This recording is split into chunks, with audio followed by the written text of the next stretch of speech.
हम ही अलख अला हैं कुतुब गोस और पीरे, गरीबदास खालिक धनी हमरा नाम कबीरे।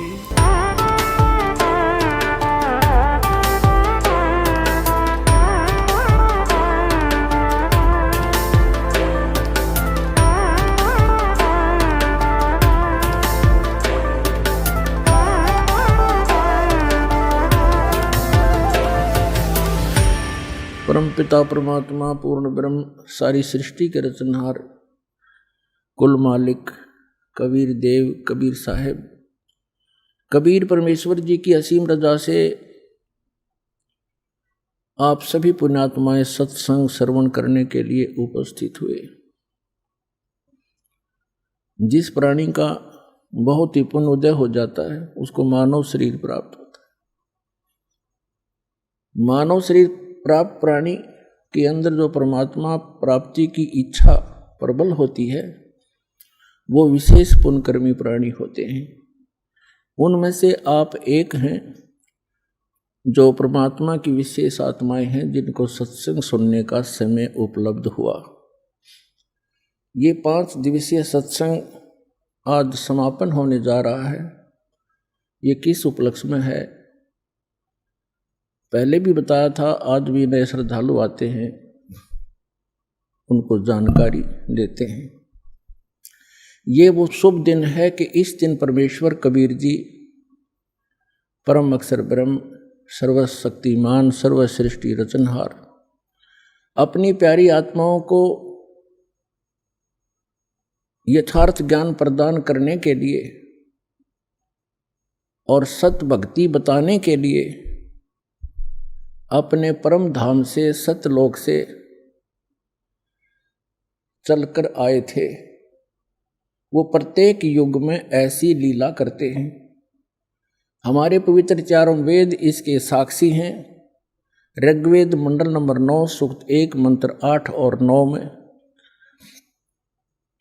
ऋग्वेद मंडल नंबर 9 सूक्त 82 के मंत्र 1 2 3 में, ऋग्वेद मंडल नंबर 9 सूक्त 86 के मंत्र 26 और 27 में, ऋग्वेद मंडल नंबर 9 सूक्त 94 के मंत्र 1 में, ऋग्वेद मंडल नंबर 9 सूक्त 95 के मंत्र 2 में, ऋग्वेद मंडल नंबर 9 सूक्त 96 के 96 के मंत्र 16 से 20 में, ऋग्वेद मंडल नंबर 9 सूक्त 20 मंत्र 1 में, ऋग्वेद मंडल नंबर 9 सूक्त 54 मंत्र 3 में, और भी अनेक स्थानों पर ये वेद गवाही देते हैं कि वो परम पिता, वो पूर्ण पुरुष सर्वसृष्टि रचनहार, उसका नाम कबीर देव है, कबीर साहब है।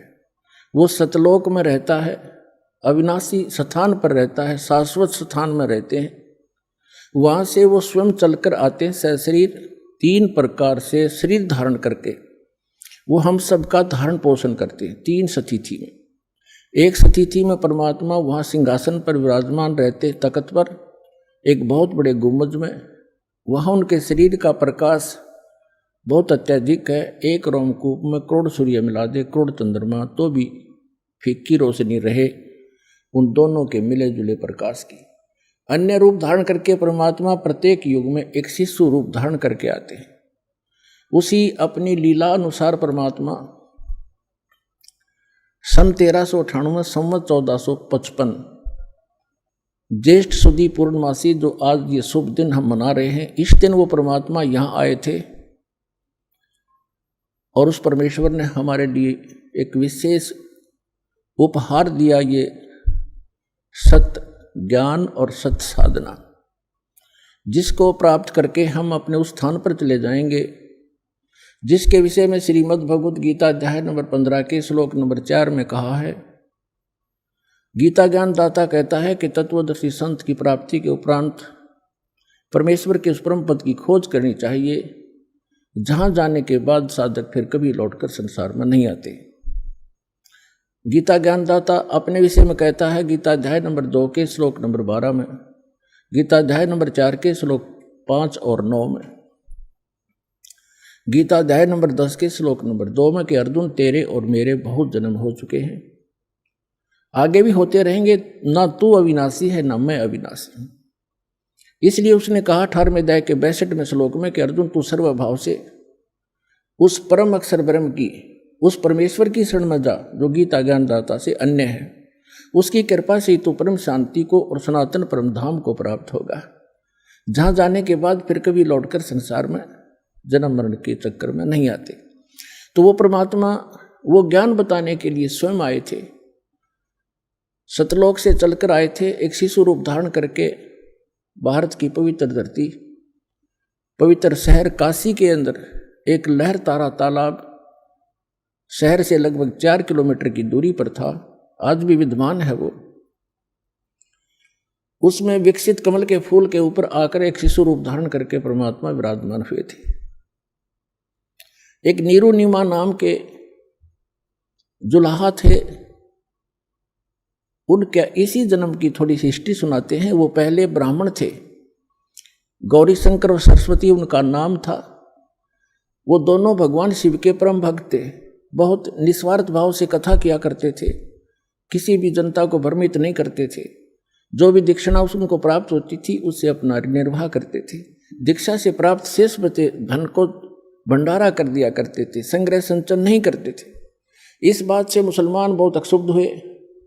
उनको ये भी मालूम था कि अन्य ब्राह्मण जो हैं गुरु, वो गौरी शंकर से ज़्यादा ईर्ष्या रखते हैं, क्योंकि उनका बोलबाला उनसे अधिक हो गया था, क्योंकि वो निस्वार्थ कथाएं किया करते थे। अन्य केवल गुमराह किया करते थे, जंतर मंतर करके दुनिया को भटका भरमा के अपनी रोजी रोटी किया करते थे। मुसलमानों को इस बात की चिंता हुई कि ये गौरी शंकर हिंदू धर्म का प्रचार घना कर रहा है और इसको मुसलमान बनाया जाए। उनको ये भी मालूम था कि अन्य धर्मगुरु जो ब्राह्मण हैं वो इससे ईर्ष्या रखते हैं, इसका साथ नहीं देंगे, जिस कारण से उनको उसी जन्म में बाई फोर्स मुसलमान बना दिया था। पहले निर्वाह चलता था दीक्षा से, लेकिन फिर वो दीक्षा बंद होगी, वो मुसलमान बना दिए गए। उनका नाम रख दिया नीरू और नीमा। नूर अली नाम रख दिया गौरी शंकर का, और सरस्वती का नाम रख दिया नियामत। उसको अब भ्रंश करके जैसे कहने लग जाते हैं, नीरू और नीमा कहने लगे। अब उनके सामने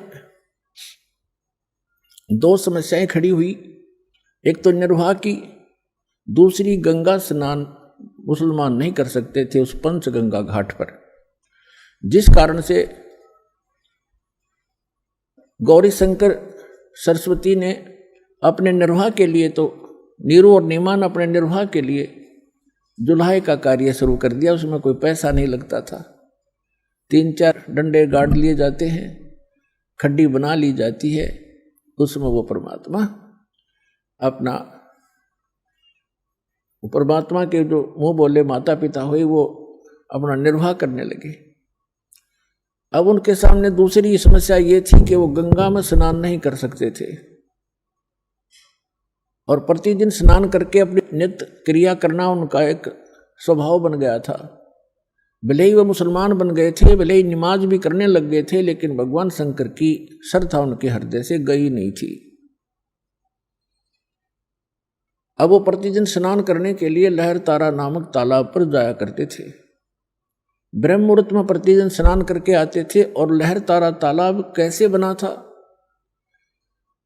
वर्षा के दिनों में दरिया गंगा बहुत फुल भर के चलती है, कई बार ओवरफ्लो भी कर जाती है, और लहरों के द्वारा गौ घाट के ऊपर से लहरों से पानी उछल उछल कर एक गड्ढे में चला जाया करता था, और वो एक बहुत बड़े सरोवर का रूप बना लेता है।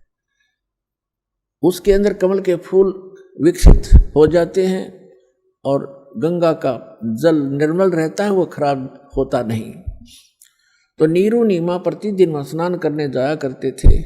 ज्येष्ठ सुदी पूर्णमासी, आज ये जो शुभ दिन है, इस दिन वो परमात्मा सतलोक से चलकर आए और उसी लहर तारा तालाब में कमल के फूल पर एक शिशु रूप धारण करके विराजमान हुए। उनके प्रत्यक्ष दृष्टा महर्षि स्वामी रामानंद एक ब्राह्मण थे, बहुत बड़े विद्वान माने जाते थे उस समय काशी के अंदर।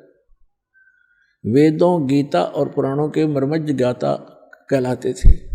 उन्होंने 1400 ऋषि बना रखे थे, प्रचारक चेले बना रखे थे ब्राह्मण।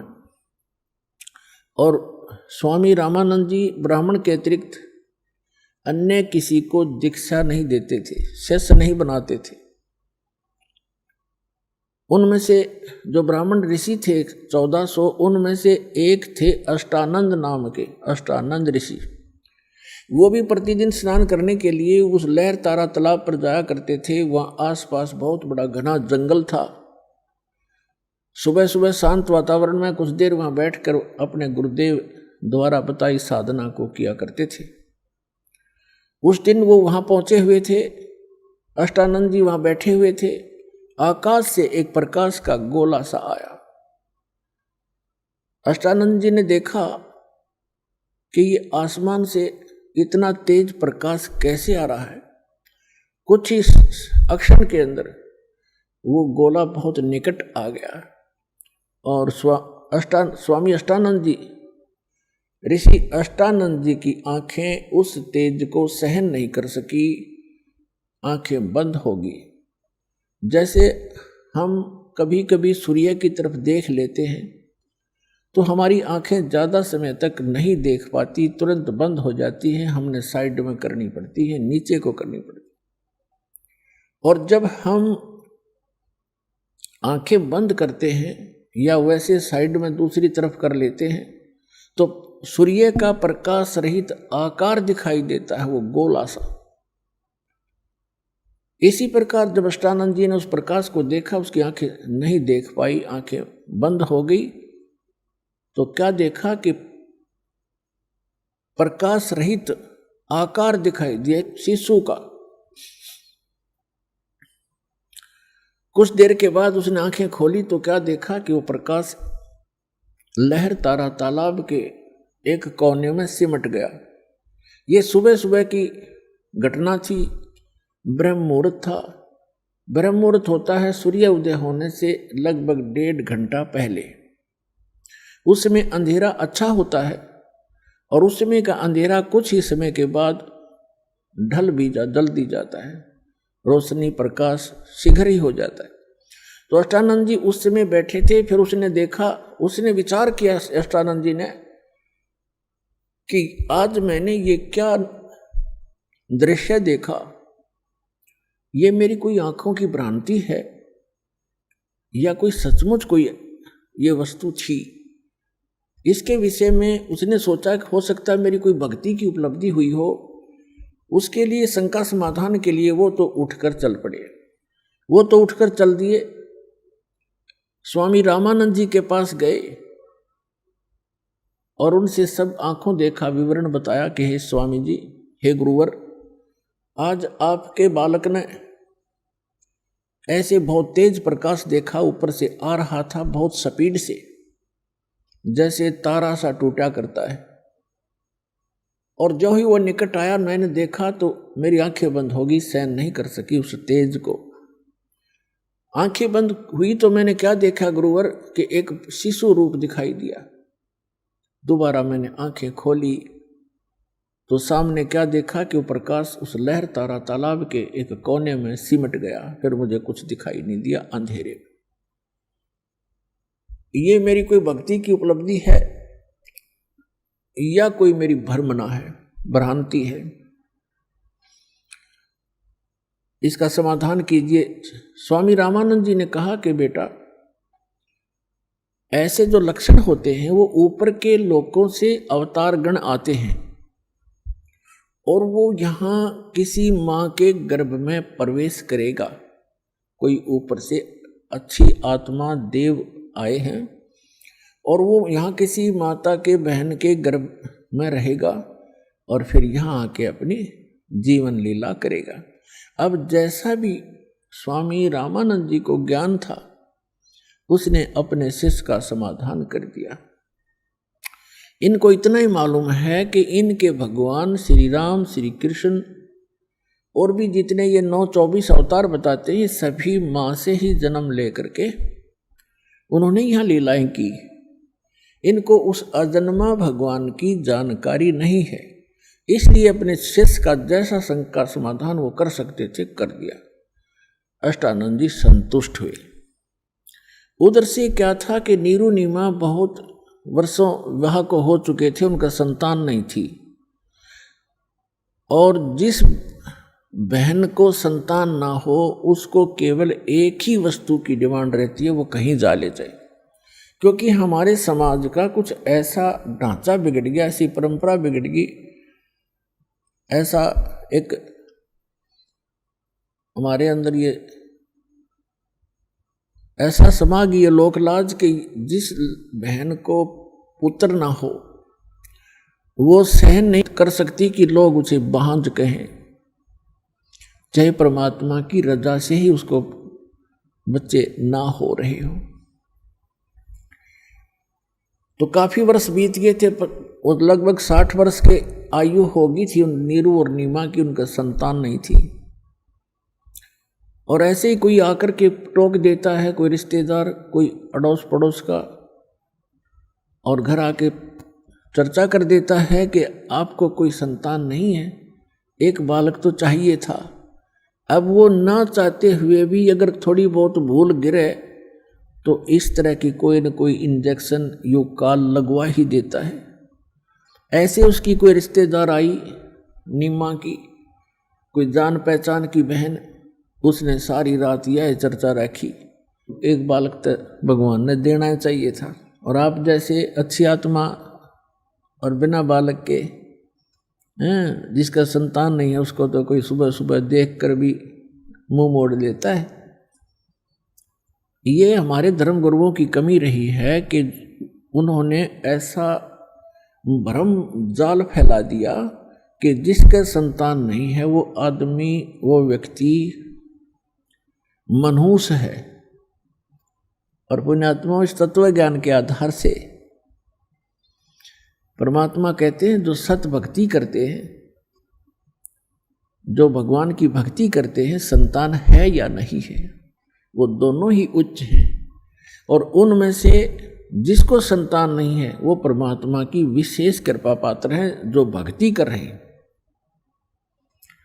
ये ना समझना कि जिनके संतान है वो कृपा पात्र नहीं है। कृपा पात्र तो वो भी हैं क्योंकि भगवान ने शरण में ले लिए हैं, लेकिन उनके लिए इसलिए कहा जा रहा है कि उनका कोई किसी से संस्कार उलझा नहीं है, और काल की एक ऐसी आदत है, ये उलझुआना चाहता है, चाहे किसी भी प्रकार उसको फंसाना पड़े उसकी चेष्टा रहती है। ऐसा लोक वेद, ऐसा समाज बना दिया, तो न चाहते हुए भी वो बहन जिसके बालक नहीं है, वो पता नहीं कि कहीं बता दो उसको, कोई क्रिया बता दे वही जाएगी बेचारी। किसी प्रकार मेरा यो निसंतान वाला जो पॉइंट है ये क्लियर हो जाए। अपने आत्माओं परमात्मा खोजे से नहीं मिलते। ऋषियों ने हजारों वर्ष तपस्याएं कर ली, वो मालिक नहीं मिला, और वो परमात्मा नीरू और नीमा को आकर मिल गए। क्या उनको संतान नहीं दे सकते थे? वो कितनी प्यारी आत्मा होंगी उनकी, जिनको बगैर प्रयत्न के सीधे आके मिल गए और उनके घर रहे, पुत्र की तरह उनको सुख दिया। लेकिन वो पुत्र भी दे सकते थे, वो ना भाग्य में हो तो भी दे सकते थे, लेकिन वो विशेष कृपा पात्र थे। परमात्मा अपने जीव को ये संसारिक जो सुख हैं, यहाँ की जो सुविधाएं हैं जिनको हम उत्तम मान रहे हैं, ये भक्ति मार्ग में उत्तम नहीं है, बाधक हैं। तो ऐसा कोई अनजान ही कर सकता है जो अपने निजी बच्चे को और जानबूझ के कीचड़ में गिरे, वो तो कीचड़ से निकाल कर धोया मांजा करे और दोबारा कीचड़ में कोई डाल सकता है? नहीं, कोई शराबी। तो परमात्मा पुण्यात्माओं, आप तो मांगते हो यहाँ के सुख, यहाँ की संपत्ति, संतान, ये मिला आपको, और परमात्मा को आपका पहाड़ जैसा दुख दिखाई देता है।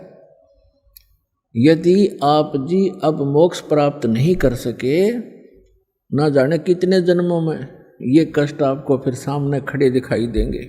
यदि इन संसारिक कार कोठियों में, घोड़ा बग्गियों में सुख होता तो परमात्मा एक झोंपड़ी में नहीं रहते, एक झोंपड़ी में नहीं रहते और कपड़ा बुनकर एक सिंपल मैन की, एक बिल्कुल निर्धन व्यक्ति की भूमिका नहीं करते। वो हमें ये दिखाना चाहते थे कि यदि आपको ये ज्ञान हो जाए कि ये काल का लोक है, यहाँ जन्म मृत्यु का दीर्घ रोग आपको लगा हुआ है और जितनी बार भी जन्मोगे आपको ये संकट फिर प्रत्येक बार झेलने पड़ेंगे जो आज जीवन में झेल रहे हो। इसका अंत नहीं, और एक ऐसा सुखमय स्थान है जहां जाने के बाद आपकी जन्म मृत्यु कभी नहीं होगी और वहां आपका मनुष्य शरीर होगा, आपके बच्चे होंगे, आपकी पत्नी होगी, आपका संतान होगा, एज इट इज होगा, आपका परिवार होगा, वो कभी मृत्यु को प्राप्त नहीं होगा। और यहाँ आप सारा जीवन इन्हीं की सुरक्षा में लगे रहते हैं और पता नहीं कब बिजली गिर जाए। आप पढ़ रहे हो समाचार पत्रों में, देख रहे हो मीडिया, इस इलेक्ट्रॉनिक टीवी चैनलों पर केदारनाथ नाम के एक धार्मिक स्थान के ऊपर बहुत भयंकर फ्लड आ गया। लगभग 20,000 वहां श्रद्धालु और आसपास के क्षेत्र के लोग मारे गए। बताओ, अब वो बेचारे अपने परिवार के लिए ही बैठे थे, मेरा बच्चा ऐसे हो जा, मेरी बेटी ये बन जा, पुत्र अच्छा नौकरी लग जा, ऐसे हो जा, धन बन जा। खाक बन गया यहाँ पर, उनकी लाशों भी नहीं मिल लिए, दब गए टनों मिट्टी के ढेर में, खोजत भी ना पाओ है। तो तुम ये दिखाना चाहते हैं आप जिस लोक में रह रहे हो और जो वस्तुएं आप डिमांड कर रहे हो, ये मांगने की कोई ना, ये तो मैं आप ही दे दूंगा जो तुम्हें आवश्यकता पड़ेगी। और हम केवल एक उद्देश्य से लेकर आते हैं, ये हो जाए, वो हो जाए, वो हो जाए। ये तो हो जाएंगे लेकिन वो काम रह जाएगा जिसके लिए आप यहाँ आए हो। फिर इनका क्या करोगे? क्या मांगो कुछ थिर ना रहा ही देखत नैन चला जग जाई। 1,00,000 पूत 1,15,00,000 नाती, उस रावण का जो दीवान बाती। आप क्या मांगोगे भगवान से? एक पुत्र मांग लोगे, थोड़ी बहुत संपत्ति मांग लोगे, धन मांग लोगे, कोई कोठी मांग लोगे, कार मांग लोगे, ठीक है। अगर आप मोक्ष नहीं चाहते हो तो ये भी दे देंगे आपको। फिर क्या करोगे? रावण के 1,00,000 पुत्र थे और सद्भक्ति ना करने से सर्वनाश को प्राप्त हुए। अंत में उनके कोई दीपक जलाने वाला शेष नहीं रहा। सर्व सोने की लंका थी वह रावण से रणधीरम, एक पलक में राज विराजी जमके पड़े जंजीरम। तो परमात्मा उनको संतान भी दे सकते थे पर नहीं दिया। कीचड़ में नहीं डाल सकता अपने माता पिता अपने बच्चों को, कीचड़ से निकाला करते हैं। तो वो कोई बहन उस नीमा को रात्रि के दिन सामने आई, चली गई, 2 इंजेक्शन ला के, एक पुत्र तो चाहिए था। भगवान ने यह क्या करी, तेरा संसार में साझा हो जाता है, लोग देखते नहीं कहे वो आ गया मनुष्य। तो वह सारी रात करवट बदलती रही बहन नीमा, और सुबह उठ कर उसके पति ने कहा कि चल स्नान करने चलते हैं, समय हो गया। उठकर चल पड़ी। रास्ते में क्योंकि बेशक उन्होंने मुसलमान धर्म स्वीकार कर लिया था लेकिन भगवान शिव को भुला नहीं पा रहे थे। रास्ते में अकेले आ रहे थे,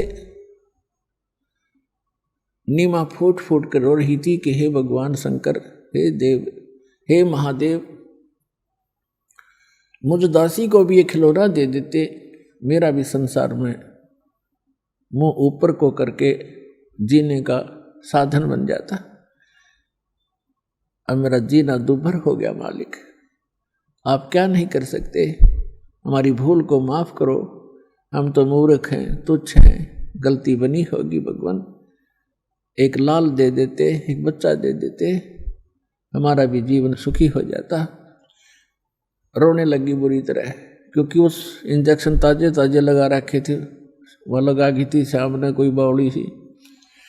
तो नीरू कहने लगा कि देखो नीमा, यदि हमारी किस्मत में होते तो भगवान दे ही देते, किस्मत में हमारे भाग्य में है नहीं तो भगवान देंगे कहाँ से शिव जी। और रो रो के तू अपनी आंखें फोड़ लेगी, बुढ़ापे में उंगली पकड़ने वाला कोई है नहीं, अंधी हो जाएगी, ये और दुख होगा, तो रोया मत कर। बहुत प्यार से उसको समझाने की चेष्टा करता हुआ चल रहा है। और ऐसे ही प्रार्थना आपस में चर्चा करते करते लहर तारा तालाब पर पहुंच गए। स्नान करने के लिए पहले नीमा चली गई, नीरू बाहर दूर बैठ गया। नीमा स्नान करके बाहर आई उस लहर तारा तालाब के उस घाट से। उसके बाद नीरू स्नान करने के लिए तालाब में प्रवेश किया। तब तक रोशनी सी हो गई थी, थोड़ी थोड़ी उजाला सा हो गया था, सूर्य उदय नहीं हुआ था। और नीमा फिर स्नान करते समय जो वस्त्र बांध कर अपने लपेट कर नहाई थी शरीर के, उसको धोने के लिए जब पुनः तालाब पर गई, उसने क्या देखा कि कमल के फूल के ऊपर कोई वस्तु हिल रही है, क्योंकि परमात्मा कमल के फूल पर शिशु रूप धारण करके विराजमान थे, सतलोक से आकर विराजमान हुए थे और पैर के एक पैर को हिला रहे थे। वो पैर को हिला रहे थे। नीमा ने देखा कि कोई सर्प ना हो और गौर से देखा तो क्या देखा कि तो बालक है, छोटा सा बच्चा। उसने अपने पति से कहा कि देखियो जी, कमल के फूल पर बालक है, देखियो उस कमल के फूल पर बालक लेटा है। नीरू कहने लगा कि नहा रहा था वो, नाते नाते कह रहा कि नीमा तू मेंटल होली, तू बिल्कुल पागल होगी बच्चों के मोह में। अब तुझे सरोवर के अंदर जल में, गहरे जल में भी बच्चे दिखाई देने लगे, तो कुछ संतोष कर, कुछ सब्र कर। तो वो फिर जोर से कहने लगी देखियो जी, सचमुच देखो देखो देखो सामने। अब उसने सोचा देख तो लूं, या पागल किसको क्या कह रही है। उसने जो ही जिस तरफ वो संकेत कर रही थी ध्यान से देखा तो सचमुच कमल के फूल पर बालक लेटा है। अब उसने भी आव देखा ना ताव देखा, कमल के फूल समेत उठा लिया और अपनी पत्नी को थमा दिया कि सचमुच ये तो बालक, यहां डूब जाता तो शुक्र है तुम मुझे बता दिया। अब वो बच्चे को लेकर इतना प्यार करती है और सौ शुक्र मनाती है अपने शंकर भगवान के कि हे भोलेनाथ, हे परमात्मा, आज ही हृदय से पुकारा था, आज ही आपने अपनी दासी की पुकार सुन ली। ओए होए, कितना सुंदर बालक दे दिया। सीने को लगावे, कभी उसका मुंह चूमे, प्यार करे और सौ शुक्र मनावे शंकर भगवान के। अपना आत्मा हमारे साथ ऐसे बना हुआ है, करता है सारा कुछ परम अक्षर ब्रह्म जो सर्वशक्तिमान है कबीर भगवान। और हमें जो कुछ भी यहाँ उपलब्धि हो रही है अपने संस्कार वश, उनका क्रेडिट हम देते रहे ब्रह्मा जी, विष्णु जी और शिव जी और अन्य देव देवताओं को। ये हमारी भूल थी। अब इस बच्चे को अपनी पत्नी को थमा दिया नीरू ने, और नीमा लेकर जल से बाहर आकर उसका प्यार करती है, कभी मुंह चूमती है, कभी सौ शुक्र मनाती है शंकर भगवान के। यहाँ गरीबदास जी महाराज परमात्मा से परिचित होकर सतलोक में भगवान को देखकर वहाँ के सुख और उनकी सामर्थ्य को देखकर वापस यहाँ छोड़े गए। तब उन्होंने कहा था, जगत का पेखना पेख्या, धनी का नाम न लेखा। जगत का पेखना पेख्या, धनी का नाम न लेखा। हम एक दूसरे को कहते हो उसने ऐसे कर दिया, उसने ऐसे कर दिया। जो करने वाला धनी है, कुल मालिक है, उसका जिक्र भी नहीं करते, उसका नाम भी नहीं हमें मालूम। नीरू स्नान करके बाहर आया। अब नीरू ने सोचा कि पहले तो हमें मुसलमान बना दिया बाई फोर्स, बलपूर्वक। हमारा कोई मुसलमानों में अभी इतना मेल मिलाप नहीं है। हिंदू हमसे नफरत करते हैं। अब हम मुसलमान बनाए, दीन बदल दिया हमारा कोई बस नहीं चला। बतेरी गलानी है हमें, पर विवश से हम जाएं कहाँ। फिर उसने सोचा कि यदि आज हम इस बच्चे को लेकर जाएंगे तो नगर निवासी पूछेंगे किसका उठा लाए, कमबख्त हो तुम, इसकी माँ रो रही होगी, छोड़ के आओ, बताओ किस कहाँ से लाए हैं। वो स्वयं कल्पना कर रहा है कि हमारे साथ ऐसी बीत सकती है, और बच्चा भी जाएगा और हमें देश निकाला भी मिल जाएगा, नगर से निकाल दिया जाएगा। इस डर के कारण नीरू ने अपनी पत्नी को समझाया कि देखो हमारे साथ ऐसे ऐसे बन सकती है और हम कहीं के नहीं रहेंगे, बच्चा भी नहीं रहेगा।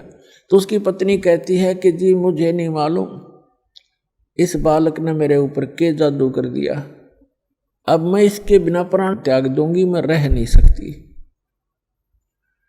मैं इसके बिना जिंदा नहीं रहूंगी। तो नीरू ने कहा तो बिल्कुल पागल होगी, कुछ भी भविष्य का नहीं देखती हो, मैं कह रहा हूं बच्चा भी नहीं रहेगा और हमें भी निकाल दिया जाएगा, घर से बेघर कर दिए जाएंगे, तो कुछ अकल से काम ले, रख दे इस बच्चे को यहीं पर। अपने पूरे जीवन में उस महापुरुष ने अपनी पत्नी की तरफ प्रथम बार हाथ किया था कि मैं तेरे थप्पड़ मार दूंगा, तू ज्यादा मुंह लग गई है। मैं तेरी हर बात को मानता रहा कि ये जान करके इसको संतान नहीं है और इसकी आत्मा को दुख ना हो, और प्रत्येक बात को तेरी को स्वीकार करता रहा, लेकिन तू ज्यादा हठी हो गई है, रख दे इस बच्चे को, नहीं मैं तुझे पीट दूंगा। बहुत दुखी होकर के उसने हाथ किया अपनी पत्नी की ओर, और वो टस से मस नहीं हो रही थी कि मार बेशक बच्चा नहीं छोड़ूंगी। तब परमात्मा ने कहा कि हे मोमिन, मुझे ले चलो अपने घर, तुम पर कोई आपत्ति नहीं आएगी, मैं तुम्हारे लिए ही आया हूं। अब इस बात को देखकर उसने सोचा इस बालक में कोई भूत प्रेत पितर या कोई देव फरिश्ता कोई गण बोल रहा होगा और कहीं तुझे हानि ना कर दे, इस डर से वो चुप हो गया, डरा डरा सा चल पड़ा। घर पर आते ही लोगों ने देखा कि नीमा ये बच्चा कहाँ से लाए, कि कमल के फूल पर मिला, भगवान हमारे अल्लाह ने दिया। अब वो नू तो कहना शंकर भगवान ने दिया, वो वहां ला करना पड़ा उसने, अल्लाह ने दिया है ये। अब सारे आसपास के मोहल्ले के व्यक्ति, स्त्री, पुरुष, बालक इकट्ठे हो गए, कहने लगे इतना सुंदर बालक है, ओहो इसका चेहरा ऐसे दमक रहा है जैसे देवताओं का हो, कोई कहे तो बहुत ही सुंदर बालक है, ऐसा चेहरा, ऐसा इसका फुर्तीला शरीर है, ये कोई देव आया है, कोई कुछ कर रहा, कोई कुछ कह रहा। यहाँ तक लिखा है आदरणीय गरीबदास साहिब जी ने परमात्मा की महिमा की वाणी लिखी है। परमात्मा से परिचित होकर के सतलोक लेकर गए थे कबीर भगवान गरीबदास साहिब जी को, गांव छुड़ाने जिला जज्जर हरियाणा वाले को। वो जब 10 वर्ष के थे सतलोक लेकर गए, अपने जहाँ निज स्थान पर भगवान रहता है, जो शाश्वत स्थान है, जिसको गीता अध्याय नंबर 18 के श्लोक नंबर 62 में कहा कि अर्जुन तू सर्वभाव से उस परमेश्वर की शरण में जा, उसकी कृपा से तू परम शांति को और सनातन परम धाम को प्राप्त होगा। तो शाश्वत स्थान में परमात्मा रहते हैं, वहाँ लेकर गए थे तो वापस छोड़ा था। गरीबदास जी को दिव्य दृष्टि दे दी थी, उस दिव्य दृष्टि के आधार से और आंखों देखा भगवान के उस सारे नज़ारे को गरीबदास साहिब जी ने एक ग्रंथ की रचना की, जिसको गरीबदास ग्रंथ कहते हैं।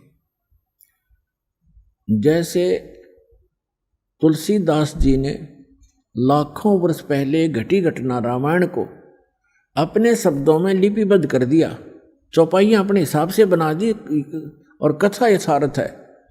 चौपाइयाँ की जो रचना है वो उनकी अपनी बुद्धि की देन है, लेकिन सच्चाई वही है जो रामायण की हुई सत्य है। उसको आज पूरा हिंदुस्तान हिंदू उसको सत्य मानते हैं। तुलसीदास कृत जो रामायण है वो सही है, और लाखों वर्ष पहले ये घटना उन्होंने आज लिख दी, चित्रार्थ करती, उनकी दिव्य दृष्टि खुल गई थी।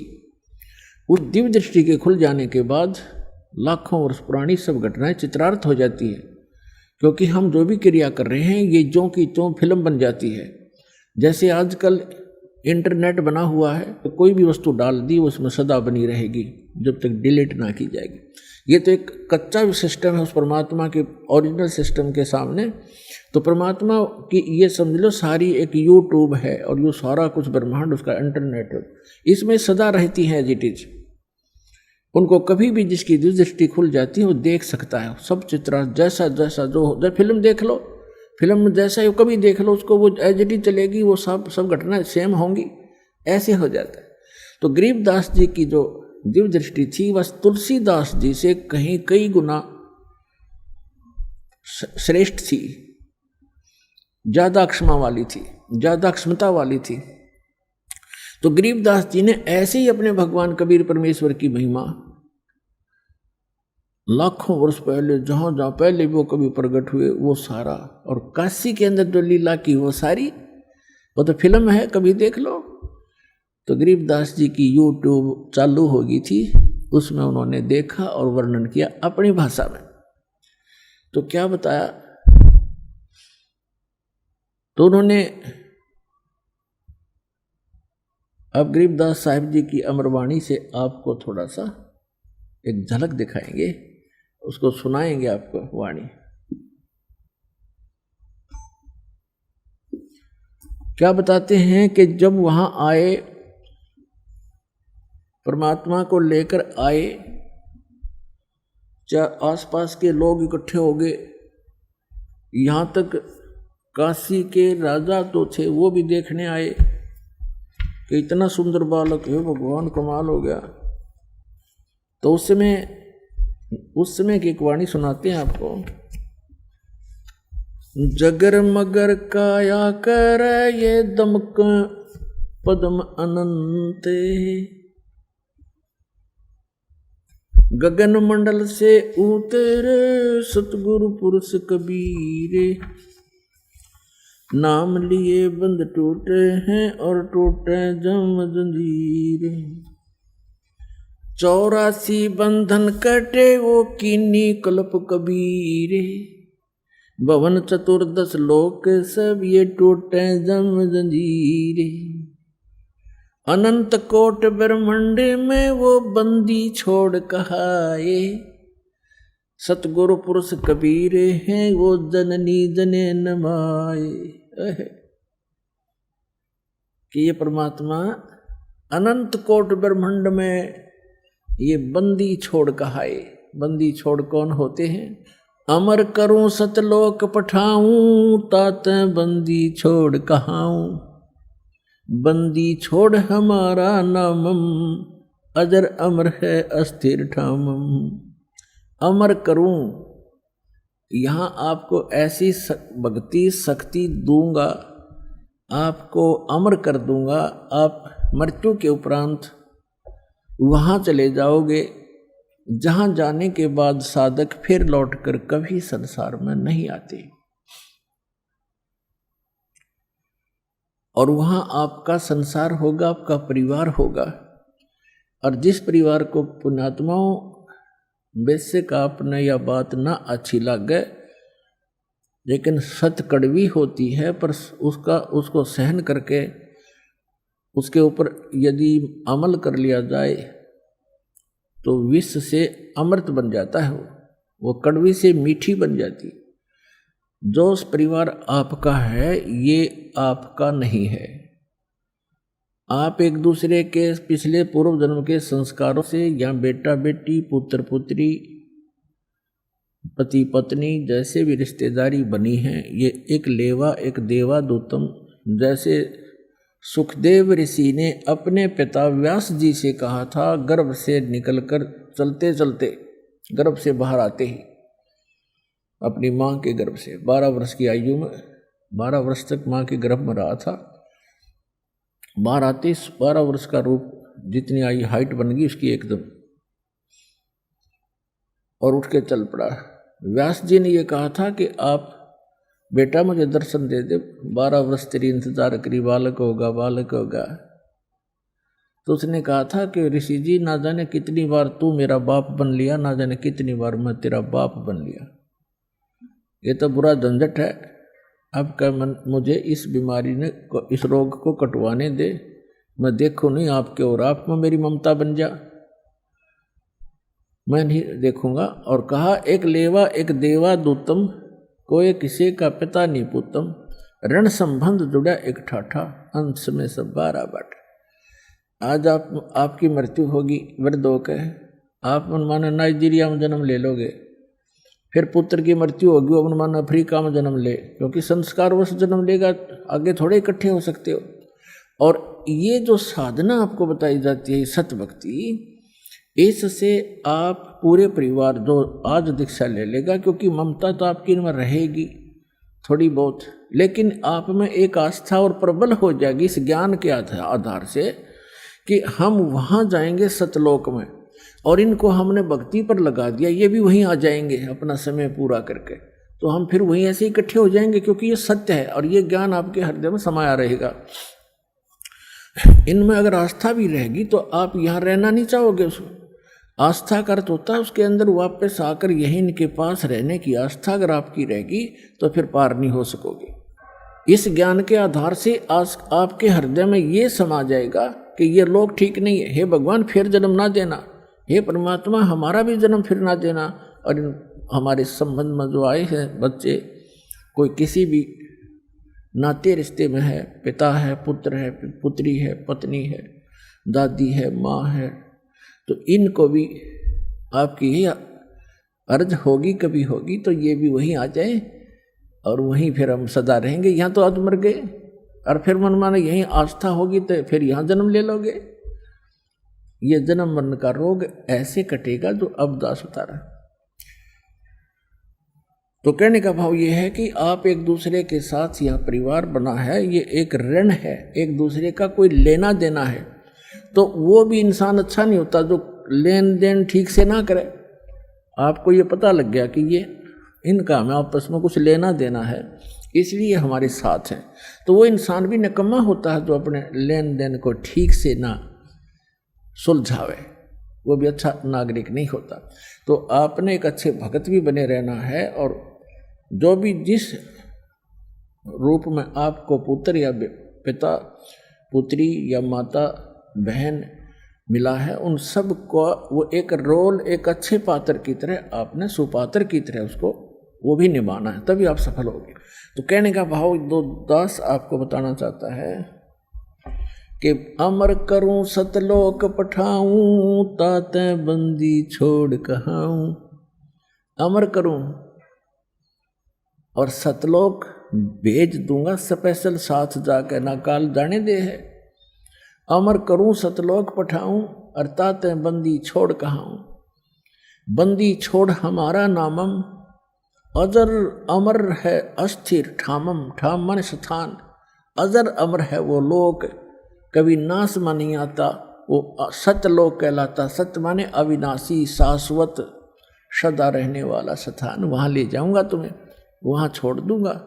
तो यहाँ कहते हैं अनंत कोट ब्रह्मांड में बंदी छोड़ कहाए, सो तो एक कबीर हैं जननी जने नमाए।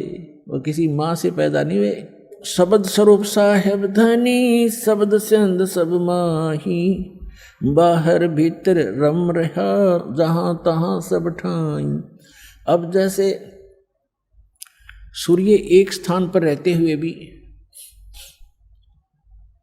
अपना पूरा काम कर रहा है, उसकी उष्णता, उसकी गर्मी मकान के अंदर भी प्रभावित कर रही है।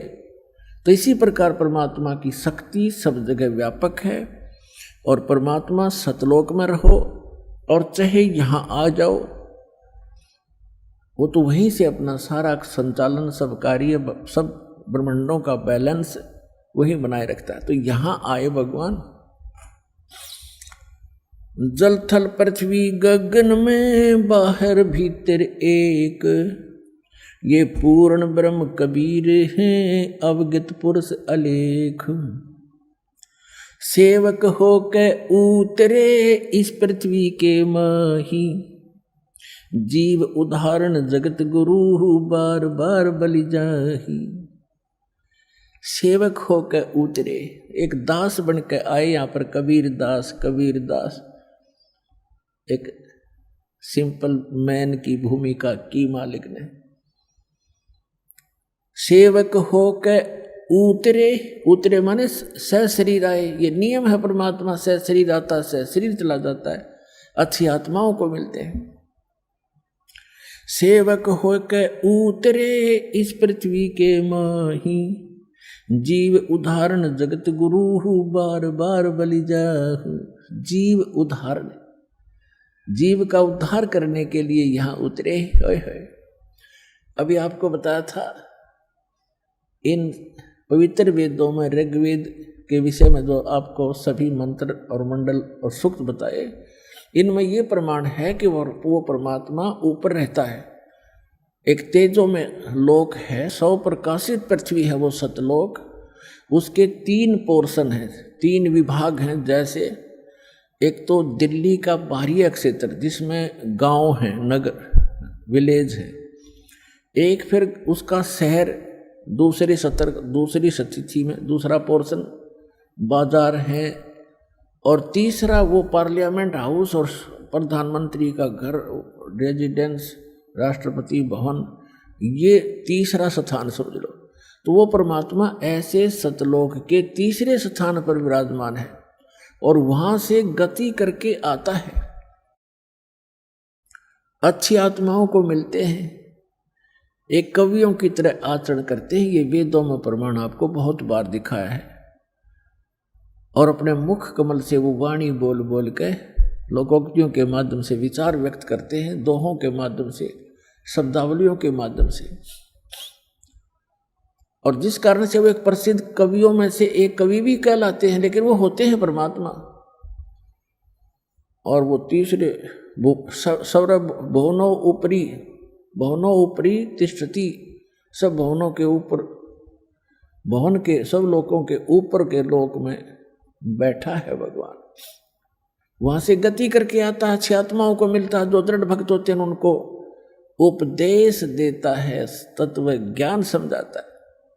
श्रीमद् भगवत गीता अध्याय नंबर 4 के श्लोक नंबर 32 और 34 में निष्कर्ष है इसका कि अर्जुन, धार्मिक अनुष्ठानों की जानकारी विस्तार के साथ सच्चिदानंद घन ब्रह्म की वाणी में, ब्रह्मणे मुखे, जिस सच्चिदानंद घन ब्रह्म ने जो वाणी अपने मुख कमल से स्वयं आकर बोली है, वो सच्चिदानंद घन ब्रह्म की वाणी है। उसके अंदर धार्मिक अनुष्ठानों की जानकारी विस्तार से कही गई है।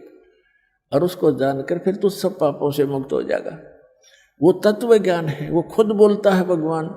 यथार्थ ज्ञान को तत्व ज्ञान कहते हैं। और उस ज्ञान को चौथे जाएंगे 34वें श्लोक में कहा, उस ज्ञान को तू तत्वदर्शी संतों के पास जाकर समझ, उनको दंडोत प्रणाम करने से, कपट छोड़कर उनसे प्रार्थना करने से, प्रसन्न करने से वो तत्वदर्शी संत तुझे उस तत्व ज्ञान का प्रचार करेंगे, उपदेश करेंगे। तो वो तत्व ज्ञान जो है खुद भगवान आकर बोलते हैं और उसके अंदर कंप्लीट स्पिरिचुअल नॉलेज, संपूर्ण अध्यात्म ज्ञान होता है। नहीं तो गीता ज्ञान दाता एक अध्याय और लिखवा देते कि ये तत्व ज्ञान वहां पर डले इसमें। लेकिन गीता और वेदों में, कुरान और पुराणों में, बाइबल में वो तत्व ज्ञान नहीं है। लेकिन जिस सत्र के वो शास्त्र हैं वो इनकम्प्लीट हैं, लेकिन गलत नहीं कह सकते। जैसे एक मैट्रिक का सिलेबस होता है, उसकी बुक्स होती हैं, तो वो बुक्स गलत नहीं होती, लेकिन वो BA और MA की नहीं होती, लेकिन उस 10वीं तक की पढ़ी हुई पढ़ाई आगे काम अवश्य आती है। तो इसी प्रकार हमारी सदग्रंथ जो हैं ये सभी अध्यात्म मार्ग को समझने में सहयोगी हैं, लेकिन यथार्थ ज्ञान परमात्मा ने स्वयं आकर दिया है, वो तत्व ज्ञान। तो यहाँ वही बता रहे हैं गरीबदास साहिब जी, सेवक हो के उतरे इस पृथ्वी के माही, जीव उदाहरण जगत गुरु, वो बार बार बलिहारी जाऊं उस परम पिता पे। जीव उदाहरण जगत गुरु, जगत गुरु वही होता है जो पूरे विश्व को तत्व ज्ञान बतावे। जो अटपट करते हैं, शास्त्र विरुद्ध ज्ञान कहते हैं, वो बेशक जगत गुरु लिखे रहें, वो नकली डुप्लीकेट जगत गुरु और सतगुरु हैं। तो यहाँ गरीबदास जी कहते हैं जीव उधारने के लिए हमारा जीवों का उद्धार करने के लिए वो जगत गुरु बन के आए थे परमात्मा 600 वर्ष पहले। और परमात्मा के कबीर साहिब के एक दुल्हा धानक एक अछूत कहा करते उसको, और 64 लाख सिद्ध हो जाना बालकों का खेल नहीं है। तो आज से 550 पौने 600 वर्ष पहले इस भारतवर्ष में, भारत कहाँ तक था, पश्चिमी और पूर्वी पाकिस्तान, अफगानिस्तान, बलोचिस्तान, इराक और ईरान तक भारत था उसमें। और इसमें कितनी आबादी होगी, उसमें मुश्किल से 4 करोड़, और 4 करोड़ आबादी में से 64 लाख से सोना एक दुल्हे के हो सकते हैं? वो दुल्हा हो सकते हैं? वो समर्थ शक्ति थे, दुल्हा कर्म से थे, लेकिन वो परमात्मा थे। और कर्म इसलिए कर रहे थे कि भाई मेरे से निर्धन कोई नहीं, और परमात्मा पाने के लिए सत भक्ति हो, चाहे गरीब हो चाहे अमीर हो, क्योंकि उन्होंने राजाओं को भी दीक्षा दी और सेठों को भी, साहूकारों को भी दीक्षा दी, लेकिन उनको सच्चाई से परिचित कराया कि मोक्ष पाने के लिए ये बकवाद संसारिक छोड़नी पड़ेगी, तभी मुक्त होगी। तो इसलिए यहाँ गरीबदास जी कहते हैं कि वो दास बनकर उतरे। जैसे रामानंद जी को परमात्मा सचखंड लेकर गए सतलोक शाश्वत स्थान पर, स्वामी रामानंद जी को फिर वापस छोड़ा, तब कहा था दोहू ठोर है एक तू भया एक से दो, दोहू ठोर है एक तू, ऊपर भी आप ही हो और नीचे भी आप ही हो, और गरीबदास हम कारणे तुम आए हो मगदो। गरीबदास जी ने अपनी वाणी में लिखा है, गरीबदास जी की इसलिए नाम लिया जाता है, जैसे तुलसीदास जी की उन चौपाइयों में उनका नाम तुलसीदास होता है, लेकिन महिमा श्री राम की ही होती है। तो गरीबदास जी चित्रण कर रहे हैं, और रामानंद जी ने जो देखा, जो बोला, जो सोचा, बोलत रामानंद जी सुनो कबीर करतारे, गरीबदास सब रूप के तुम ही सिरजनहार। तो यहां क्या बता रहे हैं, जो प्रसंग चल रहा है, काशीपुरी कष्ट किया उतरे अदर अदार, उतरे अवतरित हुए, किसी मां के जन्म कबीर परमेश्वर जी ने नहीं लिया। मोमिन को मुजरा हुआ जंगल में दीदार, कोट किरण शशि भान सुध, आसन अधर विमान, और परसत पूर्ण ब्रह्म को ये शीतल पिंड और प्राण। गोद लिया मुख चूम कर हेम रूप झलकंते, जगर मगर काया करे जैसे दमके पद्म अनंत। काशी उमटी गुल भया उस मोमिन का घर घेरे, कोई कहे ब्रह्मा विष्णु है, कोई कहे इंद्र कुबेर, कोई कहे वरुण धर्मराय है, कोई कहते ईसे, 16 कला सुभान गति, कोई कहे जगदीश। भक्ति मुक्ति ले उतरे वो मिटन तीनों तप, मोमन का डेरा लिया फिर कहे कबीरा बाप। दूध न पीवन अन्न भखे है, ना पालने झूलंत, अधर अमान ध्यान में कमल कला फूलंत। कोई कहे ये छल ईश्वर नहीं, कोई किन्नर कह लोए, कोई कहे ये गण ईश का जो जो मात्र सावे।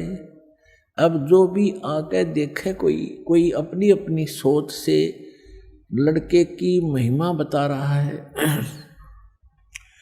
कोई कहे ये वरुण है जल का देवता, और कोई कहे ये तो इतना, इसके चेहरे से ऐसी झलक, ऐसी रौनक है कि ये तो ऐसा लगता है कि यहाँ का कोई धर्मराज प्रकट हो गया। अब जिसकी जितनी आत्मा निर्मल थी भगवान उसा ही दिखे था उसे। कोई कहे ये, कोई कहे ये ईश, ये तो भगवान है, और 16 कला सुभान गति, कोई कहे जगदीश। फिर कहते कोई कहे छल ईश्वर नहीं, कि ईश्वर नहीं है, ये कोई देव है, कोई गण है, कोई किन्नर है, और कोई कहे गण ईश का जो जो मात रिसाए। खलक मुल्क देखण गया ये राजा प्रजा रीत, राजा भी प्रजा भी देखना है। उस परम पिता के छोटे से बच्चे को इतना सुंदर थे। जम्बू दीप जिहान में वो उतरे शब्द अतीत, इस जम्बू दीप में, इस अपने भारतवर्ष के अंदर वो परमात्मा अवतरित हुए, शब्द रूपी उतरे अविनाशी रूप में। दुनी कहे यो देव है और देव कहते हैं ईश, ईश कहे पर ब्रह्म है ये पूर्ण विश्वे बीस। अब दुनिया का यो देवता दिखे, और देवता कहते हैं ऊपर से कि नहीं ये तो भगवान है। वो किसी ने भगवान माने हैं विष्णु जी को देवता, और विष्णु जी कहते हैं नहीं ये तो पूर्ण ब्रह्म है, विश्वे बीस, पार ब्रह्म है, पूर्ण विश्वे बीस, इसमें कोई शक नहीं। अब फिर क्या बताते हैं, भक्ति मुक्ति ले उतरे, ओए होए, जैसे ऋग्वेद मंडल नंबर 9 सूक्त 95 के मंत्र 2 में कहा कि वो परमात्मा आके और घूमता फिरता है, चलता फिरता है, एक कवि की तरह आचरण करता हुआ। ऋग्वेद मंडल नंबर 9 सूक्त 94 के मंत्र 1 और मंडल 9 सूक्त 95 के मंत्र 2 का सारांश है। कवियों की तरह आचरण करता है, अपने मुख से अपनी वाणी से बोल बोल के ज्ञान सुनाता है, और वो ऐसे गूढ़ मंत्रों को, गुप्त मंत्रों को प्रकट करता है। तो यहाँ गुप्त ज्ञान को और गुप्त मंत्रों को प्रकट करता है। जैसे कबीर साहब ने कहा कि सोहम शब्द हम जग में लाए और सार शब्द हमने गुप्त छपाए। तो सोहम शब्द आप जी को किसी भी वेद, गीता और पुराणों में नहीं मिलेगा। ये परमात्मा ने आके प्रकट किया। सार नाम अभी तक कति डिस्क्लोज नहीं कर रखा था। सोम सोम तो बहुत से लोग, ये संत भी लागे अनअधिकारी होते हुए भी मंत्र देते रहते हैं। ये यो इस मंत्र को ये देने के अधिकारी भी नहीं, इस दास के अतिरिक्त विश्व में नहीं कोई। और वो सार नाम है, वो तो इनका हवा भी नहीं लगन दी दाता ने, वो दास के पास है। तो कंप्लीट कोर्स से, इस कंप्लीट कोर्स से ही ट्रीटमेंट होगा। तो क्या बता है, भक्ति मुक्ति ले उतरे, लेकर अवतरित हुए। भक्ति मुक्ति ले उतरे ये मिटन तीनों ताप, मोमन के डेरा लिया ये कहे कबीरा बाप। एक मुसलमान के, मोमिन मुसलमान के घर, दुल्हे के घर वहाँ रहने लगे, और उसको बाप, पिताजी कहते हैं, बाबा पापा कहते हैं। दुल्हे नीरू को कहते पिता कहते हैं। दूध न पीवे न अन्न बखे, नहीं पलने झूलनते, अदर अमान ध्यान में वो कमल कला फूलनते। अब गरीबदास जी कहते हैं ना दूध पीवे ना अन्न खावे, लेकिन और स्वस्थ ऐसे हैं जैसे कमल का फूल होता है। कमल कला फूलंत, कमल का फूल की एक ऐसी परमात्मा ने उसमें शक्ति दी है, ऐसा गुण दिया है कि कमल का फूल किसी सरोवर में हो और वहाँ कितनी स्पीड से पानी प्रवेश हो जा, और वो साथ के साथ बढ़ता चला जाता है। चाहे कितना ही बढ़ जा, कितना ऊंचा, वो साथ बढ़ता चला जाएगा, उसको ऊपर ऊपर पहुंच रहेगा, ऊपरली सतह पर। तो परमात्मा कहते हैं कि गरीबदास जी कहते हैं परमात्मा ना दूध पीवे ना अन्न खावे, और फिर भी स्वस्थ ऐसे न फूल रहा शरीर, तो ऐसे स्वस्थ हो जैसे बच्चा प्रतिदिन किलो दूध पीता हो, 1 किलोग्राम, इतना स्वस्थ शरीर। अब जब नीरू ने भी देखा कि ये बालक कुछ खा रहा नहीं, पी रहा नहीं, 1 दिन बीता, 2 दिन बीते, 4 दिन बीते, 10 दिन, 20 दिन, और 25वें दिन कति चिंतित हो गए वो और नीमा ने तो यहाँ तक ठान ली कि हे भगवान शिव, या तो आपने देना नहीं था और परमात्मा दे दिया तो ले रहे हो। अब मैं जीऊँ नहीं, इस बच्चे के साथ मरूंगी, अब मैं जी नहीं सकती, इसमें मेरा इतना मोह बन गया, इतनी ममता बन गई है। ये फाइनल फैसला कर लिया था। और अंतर्यामी सामने बालक रूप में लेटे हुए थे कि आज या बुढ़िया पक्की मरेगी। मैं तो मरूं नहीं, क्यों ये कह रही है कि बालक मरेगा तो मैं भी मरूंगी, पर यह चिंता में मर लेगी। मैं तो मरूं नहीं, पर यह अवश्य मर जाएगी। इसलिए परमात्मा ने, कहते हैं, करे करावे साइया, मन में लहर उठा, दादू सिरदर जीव के वो आप बगल हो जाए। अब परमात्मा ने रिमोट दबाया, भगवान शंकर का, शिवपुरी में बैठे अपने लोक में। एकदम कसक हुई कि मुझे किसने पुकारा है। बेशक वो मुसलमान बन गए थे, लेकिन अपनी आराधना और अपनी अर्जी भगवान शंकर को ही लगाया करते थे। वैसे तो पुण्यात्माओं, धीरे धीरे ज्ञान की रोशनी होगी। ये पूरा मुसलमान धर्म ही इस शंकर भगवान का पुजारी है, पर ये उसको समझ नहीं पा रहे। और जो इनका जो कुरान शरीफ का ज्ञान दाता है वो है ये काल ज्योत निरंजन। इसी ने गीता का ज्ञान दिया, इसी ने वेदों का ज्ञान दिया और इसी ने बाइबल का ज्ञान दिया। और गरीबदास साहिब जी ने कहा कि वही मोहम्मद वही महादेव, वही मोहम्मद वही महादेव, वही आदम वही ब्रह्मा, दास गरीब दूसरा कोई नहीं, देख अपने घर में। अब गरीबदास जी कहते हैं कि तुम अलग अलग समझकर झगड़ रहे हो। वही जैसे ईसा जी आए थे विष्णु जी के लोक तय, और हजरत मोहम्मद जी आए थे भगवान शंकर के लोक तय, और बाबा आदम आए थे ब्रह्मा जी के लोक से। तो यहाँ गरीबदास जी कहते हैं परमात्मा से प्राप्त ज्ञान के आधार से कि वही मोहम्मद वही महादेव, वही आदम वही ब्रह्मा, और दास गरीब दूसरा कोई नहीं। देख अपने घर में कि आप जी यदि साधना करके देख लोगे, प्रत्येक मानव का शरीर चाहे किसी भी धर्म मजहब से संबंधित है, एक जैसा है।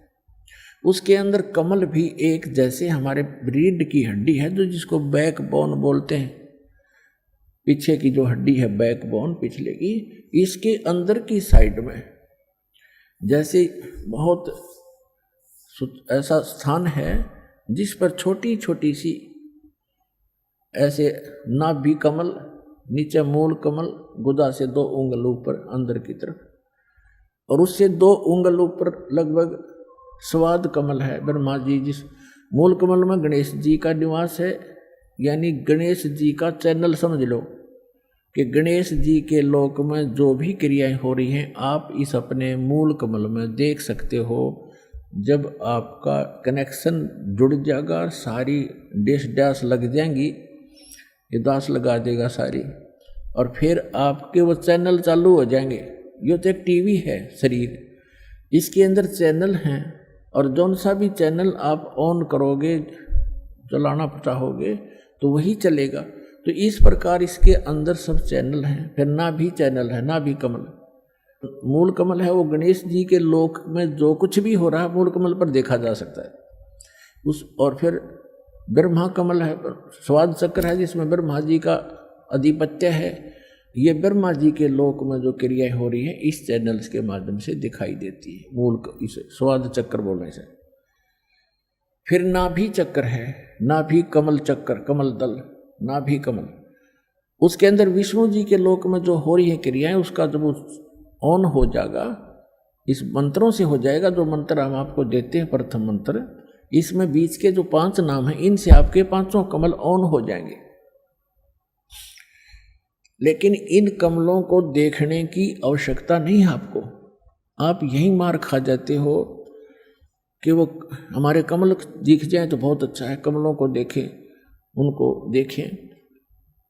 अब देखो पुण्यात्माओं, इन कमलों में को देख देख कर हमने अपना जीवन नाश कर लिया संख्यों बार। ये ऋषि लोग कौन थे? ये साधना और अभ्यस्त, ये जो समाधिस्थ हो जाते थे हजार हजार वर्ष तक, ये कैसे हो जाते? और फिर क्या मिला उनको? ये क्या होता है कि किसी भी कमल में आपकी सुरती लगी, वो ऑन हो गया तो उसके अंदर आपकी सुरती पहुंच जाएगी बहुत दूर तक और उस लोक में प्रवेश कर जाएगी। वहां आप जो देखोगे नज़ारे, जैसे बालक किसी मेले में चला जा, कहीं कोई रीछ नचा रहा है, कोई कहीं पर गा रहा है, कोई भालू, कोई बंदर नचा रहा है, कोई कहीं कुश्ती हो रही है, कहीं कोई गाने गा रहा है, कोई ऐसे ऐसे डुगडुगियाँ बजा रहा है, तो वो बालक उस मेले में चला गया तो फिर उस मेले में बिचल जाएगा, उसको पता नहीं चलेगा और पिता जागा बिछुड़। तो ऐसे आप बच्चे हो, इस जिस भी कमल में वो ऋषि प्रवेश कर जाता था हजारों वर्षों, तो वो बहुत लंबे अक्षेत्र हैं ये, उनमें कहीं नाच देख रहा है, वहाँ अप्सराओं के कहीं झरने में नहा रहा है, जैसे सपना हो जाता है ना समाधि में, ऐसे चलता है फिर। और जब वो वापस आता है तो फिर वो इतना उसका शरीर जीर्ण शीर्ण हो लेता है, उसमें एक दो सिद्धि आ जाती है, उसके वचन से कोई ऐसी घटना घट जाती है, जनता पीछे लग जाती है, वो प्रभु पाक जाता है, फिर गधा बन जाता है। तो काल ने हमारी यहाँ ऐसे अक्ल मार रखी है। तो ये सब कुछ आपका हो जाएगा, लेकिन इसमें घुसने की आवश्यकता नहीं। जैसे हमने अपनी मंजिल पर पहुंचना है और रास्ते में कहीं कोई कुछ भी हो रहा है, कोई सर्कस है, कोई कुछ और है, कुछ और चलते चलते आप उसकी टिकट लेकर उसमें बढ़ गया सर्कस में, और जाना था अपने विदेश, इतना वो हवाई जहाज निकल जाएगा, वो रह गया वहीं का वहीं। तो आप जी ने जो उद्देश्य है वो टारगेट नहीं भूलना, लेकिन इन कमलों से जो हमने लाभ लेना है वो हम साथ लेते चलेंगे। तो जो दास आपको बताना चाह रहा है, ये कमल है हमारे अंदर। तो कहने का भाव ये इसी प्रकार हृदय कमल है, जिसमें भगवान शंकर के लोक की सारी प्रक्रिया इस चैनल पर दिखाई देंगी। यहाँ कंठ कमल है, इसके पीछे ये रीढ़ की हड्डी के अंदर की साइड में जहाँ से ये बैंड होती है, यहाँ पर इस दुर्गा का कमल है, अष्ट कमल दल यहाँ पर है, ये 16 कमल का है, 16 पंखड़ियों का कमल है। इसको जो है ना, ये 5वां कमल है, इसको कंठ कमल कहते हैं, अष्ट कमल नहीं। जैसे एक मूल कमल, फिर स्वाद कमल, चक्कर कहो चाहे कमल कहो, फिर नाभि कमल, विष्णु और लक्ष्मी जी का वहाँ पर नज़ारा दिखाई देता है। फिर हृदय कमल, इन दोनों सतनों के बीच में उधर से ऊपर, यहाँ इसकी रीढ़ की हड्डी पर अंदर की तरफ एक हृदय कमल है, जिसको हृदय कमल कहते हैं, जिसकी 12 पंखड़ी है। ये कंठ कमल है, इसमें 16 पंखड़ी है और दुर्गा जी का निवास है। तो यहाँ कहना चाहते हैं गरीबदास जी कि वही मोहम्मद, वही महादेव, वही आदम, वही ब्रह्मा, और दास गरीब दूसरा को नहीं, कोई नहीं। देख अपने घर में, यदि आप अपने चैनलों को ऑन कर लोगे और देख के देखो, आप विश्व शिवलोक के अंदर प्रवेश करोगे, आपको वहाँ बैठे दिखाई देंगे ये मोहम्मद और सारे ये पीर पैगंबर। वहाँ एक अलग से पितरलोक है, प्रत्येक इस भगवानों की नगरी है, अलग अलग इनके स्थान हैं, इनके लोक हैं, और प्रत्येक में अलग अलग स्वर्ग हैं। स्वर्ग माने रेस्टोरेंट, और अलग अलग उनके पितर स्थान हैं, गण अलग रहते हैं। ये भूत प्रेत अलग रहते हैं, भूत प्रेत पितरों आदि का वो इकट्ठा ही अक्षेत्र है। तो ये सारे वहाँ बैठे दिखेंगे तुमने, तब पता चलेगा आप अलग नहीं हो, एक हो। तो यह कहते हैं वही मोहम्मद, वही महादेव, वही आदम, वही ब्रह्मा, दास गरीब दूसरा कोई नहीं। देखा अपने घर में। तो नीमा प्रार्थना कर रही है कि भगवान या तो पुत्र देना नहीं था, और दे दिया तो मालिक लेना नहीं था, आप इसको लेने जा रहे हो, आपकी दासी साथ मरेगी इस बालक का। जय, ये मर गया। तो परमात्मा ने सोचा कि मैं तो मरूं नहीं, पर ये जरूर मरेगी, इतनी टेंशन ले ली इसने। तब परमात्मा ने भगवान शिव को प्रेरित किया ना। तो वो तो 25 दिन की रोए थी। तो कहते करे करावे साइया मन में लहर उठा, दादू सिरधर जीव के वो आप बगल हो जा। वहाँ वो शिव की पुजारण थी, शिव जी ने भेज दिया और शिव जी एक साधु रूप बना कर आए फकीर का और पूछा माई क्यों रो रही हो, क्या बात है, आपने तो बहुत बुरा हाल कर रखा है, क्या बात बेटा बताओ। तो उसने बताया कि महाराज जी मैं महा दुखी हूं, मेरे दुख ने ना सुने, आपके सतर का नहीं है, आप भी दुखी हो जाओगे मुझे दुखिया के दुख न सुनकर। भगवान शिव ने कहा कि माई बेटा, कहते हैं अपना दुख किसी दूसरे को सुना दे तो कुछ हल्का हो जाता है। ठीक है मैं नहीं कर सकूंगा, कुछ विधि बताऊंगा, हो सके दाव लग जाए तो कर लेना। तो माई ने सोचा ले बता दे महात्मा को, महात्मा में तो शक्ति भी होती है। लेकिन इससे पहले वह सब महात्माओं के पास जा चुकी थी, कोई राहत उनको मिला नहीं था। झाड़ फूक भी करवा लिए थे, सारी टोक टाक भी झाड़ ली थी, पर उस मालिक का टोक लग गया करे। कोई जंतर मंतर हो सकता था, पर हम ऐसे बच्चे हैं ज्ञान में। तब उस नीमा ने सारी कहानी बताई कि मैं निसंतान थी महाराज, एक दिन मैंने हृदय से अपने भगवान शिव को याद किया था और कमल के फूल पर एक सरोवर के अंदर मुझे ये अनमोल रत्न उन्होंने मुझे दिया था।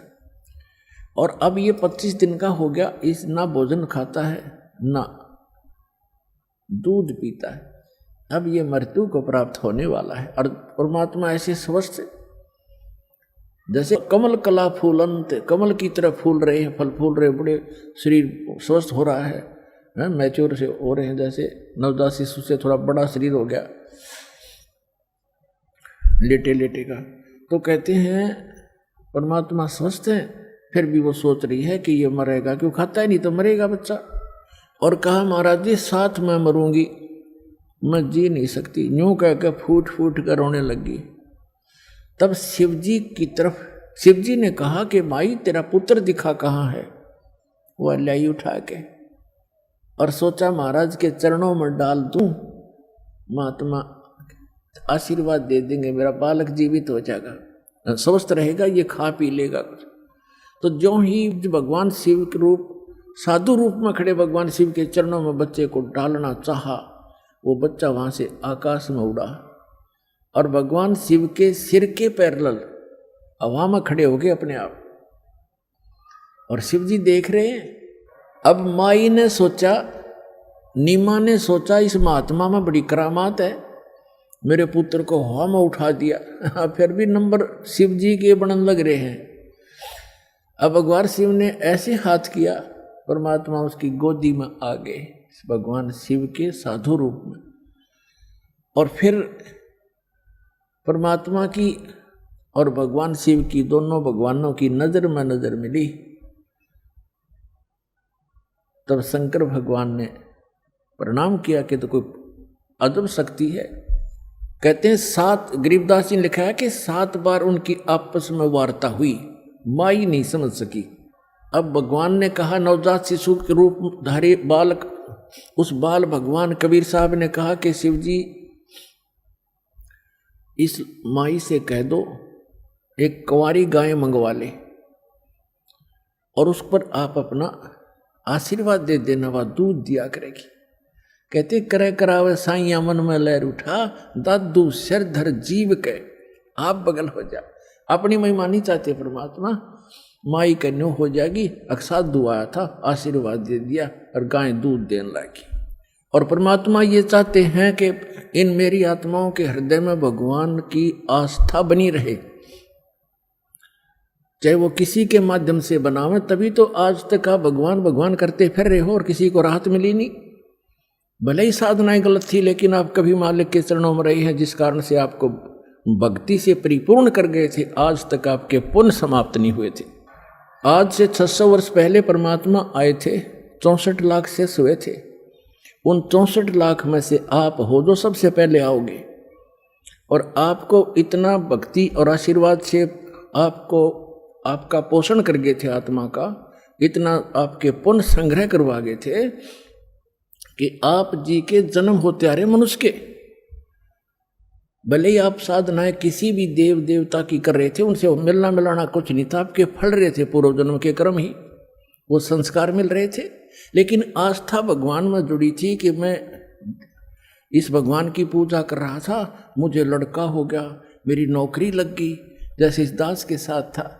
अब पता चला जिन भगवान ने क्यों पूजा करते थे वो कुछ कर ही नहीं सकते थे, लेकिन हमारी आस्था थी, हो रहा था, फल रहा था, संस्कार प्रारब्ध, और हम क्रेडिट देते थे इन भगवानों को, और हमारी चाह बनी रही भगवान में, और कर रहा था वो खुद मालिक।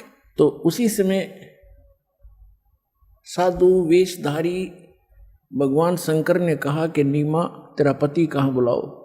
उसने अपने पति को बुलाया। तो भगवान शिव ने कहा, यानी जो साधु रूप में खड़े थे, कि ऐसा कर बच्चा, एक कंवारी गाय ला जिसने दूध पीना छोड़ रखा हो और सांड न टच ना करी हो, जाके संग बैल नहीं लागा, और एक कुम्हार के घर से एक बिल्कुल ताजा स्वच्छ एक छोटा सा मटका ले आना जिसमें दूध निकाला करेंगे, घड़ा, छोटा घड़ा, बरोला, जैसे आजकल देगची होती है ना, डेगची, इतने साइज का। वो गया तुरंत, कुमारी गाय ले आया, और एक कुमार के घर से डेगची टाइप मटका ले आया मिट्टी का। भगवान शिव ने उस बछिया के सिर पे कमर पे हाथ मारा, लंबे लंबे सतन हो गए और पात्र नीचे कर दिया। वो एकदम भर गया। वो पात्र धीरे धीरे अपने आप सतनों से दूध निकलना शुरू हो गया, और वो पात्र भर गया, अपने आप बंद हो गया फिर। और परमात्मा ने वो दूध पिया।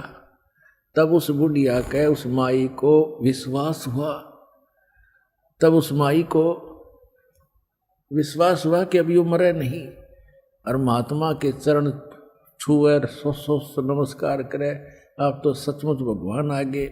इस प्रकार परमात्मा ने दूध पिया। अपने आत्माओं देखो, सबसे पहले हमने भगवान पहचानना है। अब हम सबसे पहले परमात्मा की पहचान करेंगे, तब हमारे हृदय में आस्था बनेगी। हु इज गॉड, परमात्मा कौन है। जिन सदग्रंथों को हम सत्य मानते, यानी वेदों को, विश्व का प्रत्येक व्यक्ति ये मानता है कि सत्य है, और विशेषकर हिंदुओं के तो हृदय में समाये हुए हैं चारों वेद। और पुण्यात्मा वेद क्या है, ये कोई किसी डूम बाट के गीत नहीं, गॉड गिवन स्पिरिचुअल नॉलेज है, और भगवान की महिमा है इनके अंदर। अब वेदों के अंदर जो ज्ञान है, भगवान की महिमा है, वो क्या करता है, कैसी लीला करता है, और वो किसी ने कर रखी हो पृथ्वी पर। तो who is God, he is God, वो है परमात्मा जिसने वेदों में लिखी हुई लीला कर रखी हो, वो प्रमाणित करते हैं। पहले गरीबदास जी की वाणी से सुनाते हैं, उसके बाद आपको वेदों और परमात्मा की महिमा से प्रमाणित करते हैं। भक्ति मुक्ति ले उतरे वो मेटन तीनों तापे, तीनों तापों का नाश करने की एक ऐसी जड़ी लेकर अवतरित हुए, ऐसा मंत्र लेकर अवतरित हुए कि तीनों तापों का भी नाश उससे हो जाएगा। जैसा कि आपको कथा सुनाई थी, महाभारत के अंदर पांडवों ने बंधुघात किया था, उसके लिए अश्वमेध यज्ञ किया था। भगवान कृष्ण ने बताया था कि तुमने जो बंधुघात किए हैं उस तीन ताप के अंतर्गत ये प्रेत आत्माएं तुम्हें सता रही हैं, उन मृतों की, उन मृतकों की आत्मा सता रही है तीन ताप के अंतर्गत। उसके लिए अश्वमेध यज्ञ किया गया था, लेकिन किसी भी ऋषि महर्षि श्री कृष्ण जी के भोजन खाने से वो शंख नहीं बजा था, यानी वो यज्ञ संपूर्ण नहीं हुआ। यज्ञ संपूर्ण होगा तो वो तीन ताप कटने थे। तो क्या बताते हैं, 33 करोड़ यज्ञ में आए वो 88 सारे, 33 करोड़ देवता, 88,000 ऋषि, 12 करोड़ ब्राह्मण, 56 करोड़ यादव, सब उस यज्ञ में भोजन का खा चुके थे, शंख नहीं बजा था। 33 करोड़ यज्ञ में आए वो 88 सारे, द्वादश कोट वेद के वक्ता, वो सुपच का शंख बजारे, मन तू पावेगा अपना किया रे, भोग गयो अपना किया रे। कहते 33 करोड़ यज्ञ में आए 86 सारे, और 12 कोट वेद के वक्ता, 12 करोड़ ब्राह्मण वहां उस सुदर्शन का शंख बजा रहे, सुदर्शन से शंख बजा रहे, वो परमात्मा स्वयं आ रहे थे। तो यहां बता रहे हैं कि वो परमात्मा ही ऐसे मंत्र देता है जिससे आपके तीनों ताप भी कटेंगे। तुम कौन राम का जपते जापम, तात कटे ना ये तीनों तापम। और अभी आपको बताया वेदों में, ऋग्वेद मंडल नंबर 9 सूक्त 95 के मंत्र 2 में, और 94 के मंत्र 1 में, 9 मंडल के सूक्त 94 के मंत्र 1 में स्पष्ट किया है कि वो परमात्मा कवियों की तरह आचरण करता है, घूमता फिरता है और अपने मुख कमल से वाणी बोलता रहता है। और वो परमात्मा एक गुप्त मंत्र का आविष्कार करता है, प्रकट करता है गुप्त मंत्रों को, वो है वो तीनों ताप के काटने वाले।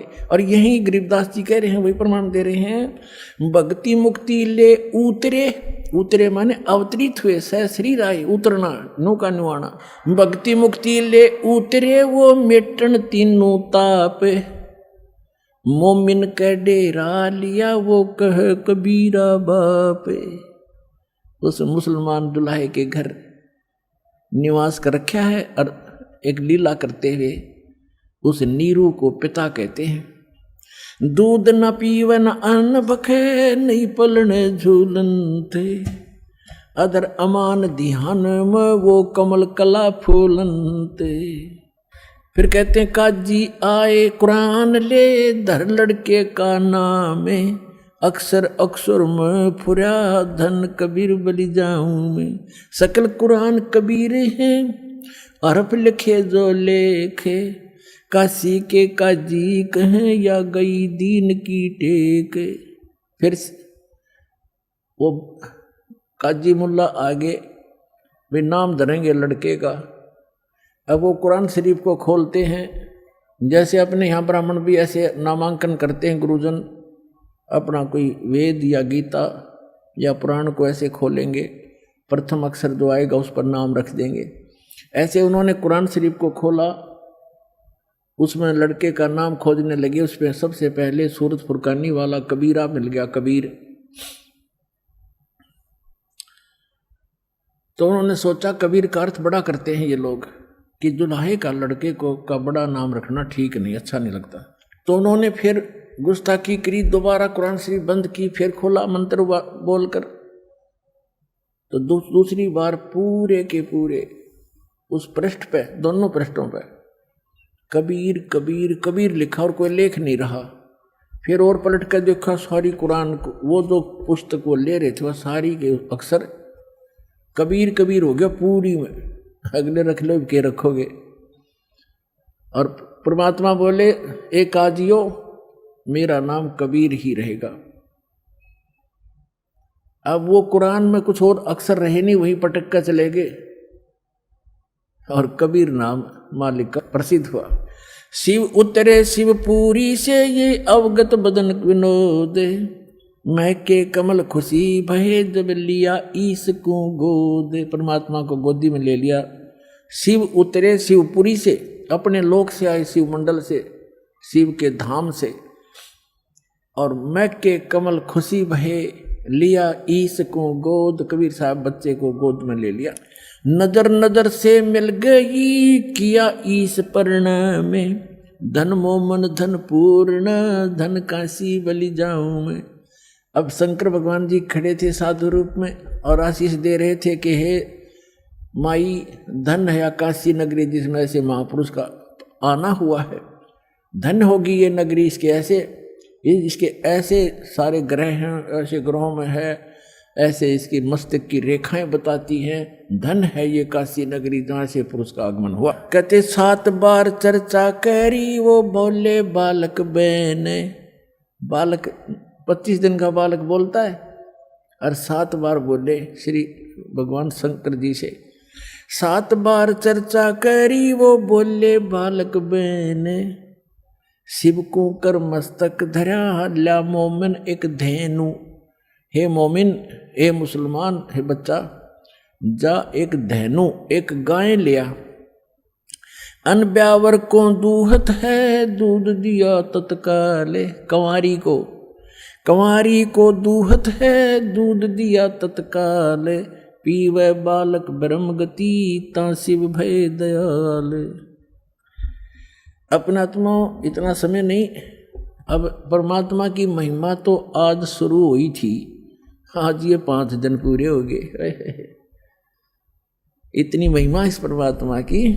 अब एक तो गरीबदास जी ने यह प्रमाणित कर दिया कि उस एक तो अब पहले आप जी को दिखाते हैं। अभी तो दास ने वर्बली बताया, आदरणीय गरीबदास साहिब जी जो परमेश्वर से मिले थे और उनकी दिव्य दृष्टि खोली थी, उस आधार से पूर्व की घटनाएं जो की तो लिखी सच्चाई कि कंवारी गायों का दूध पिया परमेश्वर ने, शिव जी ने उसके कमर पर हाथ रख दिया, उसने दूध दिया और फिर वो देती ही रही कंवारी गाय और परमात्मा दूध पीते रहे। फिर दूसरी गाय लाए उसने, जब वो छोटी, फिर दूसरी लाए उसने भी ऐसे ही। तो ऐसे चलता रहा, कंवारी गायों का दूध परमात्मा पीते हैं। तो ये तो आपने गरीबदास जी की वाणी से सुना। अब वेदों को, मैं भगवान की महिमा है, अब आपको वेदों से प्रमाणित करता हूं। ऋग्वेद मंडल नंबर 9, ये कहाँ से प्रकाशित है, किसने छापा है? ये है प्रकाशक हैं सर्वदेशी कार्य प्रतिनिधि सभा, महर्षि सिद्धांत भवन, रामलीला मैदान, नई दिल्ली से। और ये देखिएगा, ये इसका अनुवाद करता है, यहाँ से ये मुद्रित है। अब आपको दिखाते हैं ऋग्वेद मंडल नंबर 9 सूक्त 1 का ये मंत्र नंबर 9, ये 9 नंबर है। इसमें क्या लिखा है कि अभी अधन्या उत्सरंती धेनव शिशुम, ये शिशु शब्द है इसके अंदर। सोम इंद्राय पातवे, इसका अनुवाद किया है इन्होंने आर्य समाज के आर्य समाजियों ने ही, लेकिन ये थोड़ा सा गलत करके दास उसको ठीक करेगा। उस सोम माने परमात्मा, उस सोम स्वभाव वाले पुरुष नहीं परमात्मा। देखो सोम माने ये स्वयं ही, यहाँ पर ये खुद ही लिख रहे हैं प्रथम मंत्र में, प्रथम मंडल नंबर 9, 9वां मंडल सूक्त नंबर 1 का मंत्र नंबर 1 में ये सोम माने सोम स्वभाव वाला परमात्मन। हे सोम स्वभाव परमात्मन, ओ सोम माने परमात्मन। तो इसमें ये सोम शब्द है यहाँ पर। अब ऋग्वेद मंडल नंबर 9 सूक्त 1 मंत्र 9 को पढ़ रहे हैं हम, 9 को। इसमें लिखा कि इस उस इमम माने उस, सोम माने परमात्मा को, शिशुम जो बालक रूप में प्रकट होता है, शिशु रूप में, ये कुमार अवस्था में ही। अभी अधन्या, अधन्या माने अहिंसनीय, अहिंसनीय लिख दी। अपरात्मा देनो माने गौवें, अभी माने पूर्ण रूप से, सब प्रकार से पूर्ण रूप से, अधन्या अहिंसनीय कर दिया इन्होंने, ये अनुवाद गलत कर रखा है। इसका अर्थ बनता है जैसे हमारे यहाँ क्षेत्र में हरियाणा के अंदर जो गाय नए दूध नहीं होती गऊ, उसको कहते हैं ये बिना धनाई है, बिना धनाई। अधन्या जो गर्भ ना धारण किया हो, और अभिअधन्या यानी पूर्ण रूप से जो बिना धनाई, कंवारी। अभिअधन्या का माने है कंवारी, जिसको बैल ने कभी टच ना किया हो, यहां स्पष्ट इसका अर्थ है। अब देखें ऋग्वेद मंडल नंबर 9 सूक्त नंबर 1 का यो मंत्र नंबर 9 पढ़ रहे हम। उस, इसका अर्थ ये बनता है उस अमर पुरुष को, उस अमर पुरुष अर्थ जो शिशु रूप में प्रकट होता है, उस अमर पुरुष की परिवर्ष की लीला, ये कहते हैं। इनका अर्थ पढ़े पहला, उस सोम स्वभाव वाले पुरुष को यानी परमात्मा को जो शिशु रूप में प्रकट होता है। अभी ये तो गलत कर रहे हैं, कुमार अवस्था में श्रद्धालु पुरुष को जो शिशु रूप में प्रकट होता है, अभी सभी प्रकार से। अधन्य माने कंवारी, धेनव माने गौवें, तृप्त करती हैं, तृप्त करती है माने उसका पालन पोषण करती है, परवरिश की लीला होती है। तो इसका अर्थ है उन कंवारी गायों के द्वारा उस शिशु रूपधारी परमात्मा बालक रूपधारी अमर पुरुष की परिवर्ष की लीला होती है। कुंवारी गैयों द्वारा अभी अधन्या धेनव शृणंती तृप्त करती हैं। शिशु माने शिशु रूप में प्रकट परमात्मा को। अपनात्माओं, ये तो हमारे वेद बताते हैं कि वो अमर पुरुष जब शिशु रूप धारण करके यहाँ आते हैं, प्रकट करते हैं अपने दूसरी प्रकार की स्थिति में, उस समय वो बालक रूपधारी परमात्मा के परिवर्ष की लीला कुंवारी गायों द्वारा होती है। अब ये कबीर सागर है, 600 वर्ष पहले धर्मदास साहिब ने लिखा था। परमेश्वर की लीलाओं को सुन सुनकर और देख देख कर आंखों देखा, तो इसमें और प्रमाणित करते हैं आपको। देखिए कबीर सागर, खेमराज श्री कृष्णदास प्रकाशन, मुंबई से प्रकाशित है। यह है कबीर सागर। और इसके कौन है? कबीर पंथी भारत पथिक स्वामी युगलानंद बिहारी द्वारा पुरस्कृत। कहाँ से छपा है? प्रकाशक के मुद्रक हैं खेमराज श्री कृष्णदास, अध्यक्ष श्री वेंकटेश्वर प्रेस, खेमराज श्री कृष्णदास मार्ग, मुंबई से। ये अब यहाँ थोड़ा सा सुनाएंगे, अब समय का अभाव है। अब इसने लिखा है ज्ञान सागर के अंदर कि सुन जुल्हा मन भयो आनंदा, जिमी चकोर पायो निशी चंदा। रात्रि में जैसे चकोर ने चांद दिख जा, इतना खुश होया बच्चे को पाकर। और सुत ले चले हर्ष मन कीन्या, तासो पुन असबोल ही दीन्या। सुत काशी को ले चले लोग देखते आव, अन पानी बक्से नहीं जुल्हा शोक जनावे। वो कुछ खाओ पियो था नहीं, जुल्हा दुखी हो गया दुल्हा। तब जुल्हा मन कीन तिवाना, रामानंद सो कही उत्पाना। इन्होंने कुछ गलतियां कर दी अनुवाद लेखन में, बाद में फिर हेरफेरी कर दी। इसलिए कबीर साहब ने दया बख्शी अपनी प्यारी आत्मा गरीबदास साहिब गांव छुरानी जिला दद्दर वाले के द्वारा अपनी महिमा की वाणी पुनः प्रकट करवा रखी। और कबीर सागर में कहा है कि बर्म पंथ में गरीबदास का पंथ होगा, उसमें मेरी महिमा की वाणी फिर प्रकट होएगी। इसलिए इसमें कोई गड़बड़ है तो उसे शुद्ध हो जाती है, सिद्ध हो जाती है। इसमें इन्होंने रामानंद जी से जोड़ दिया कि वो नीरू जो है रामानंद ऋषि के पास गया और उससे अपने बच्चे के दुख के बारे में बताया, यो दूध नहीं पीता। रामानंद जी ने फिर कहा कि कुंवारी गाय लाओ, तुम्हारा पुत्र कोई ज्ञानी है, विद्वान पुरुष है, ये आम व्यक्ति नहीं है। वो कुंवारी गाय लाए और फिर उसने उसके दूध से वो तृप्त हुआ। फिर वो, तो ये कहने का भाव ये है, जैसा भी है उस हमने ये देखना है कि ये लीला कबीर साहब ने की, चाहे वो रामानंद ने कही या वास्तविकता जो गरीबदास जी ने बताई वो सत्य है। और इसमें भी ये प्रमाण है कि बचपन में उनकी परिवर्ष की लीला कुंवारी गायों से हुई। और आज तक किसी भी महापुरुष की हम हिस्ट्री खूब पढ़ चुके हैं, ये वेदों में वर्णित विधि अनुसार, महिमा अनुसार किसी की भी लीला खरी नहीं है, एक कबीर साहब ने छोड़कर। इसे सिद्ध हो जाएगा कबीर इज गॉड। अब देखो, तब जोल्हा मन भया कीन तिवाना, रामानंद सो कही उत्पाना। मैं सुत पायो बड़ो गुणवंता, कारण कौन बखे नहीं संता। हे संत, ये किस कारण से भोजन नहीं खा रहा। रामानंद धान तब धारा, जुल्हा सो तब वचन उचारा। पूर्व जन्म ते ब्राह्मण जाति, तो पहले ब्राह्मण था, तेरी कोई सेवा में कमी होगी।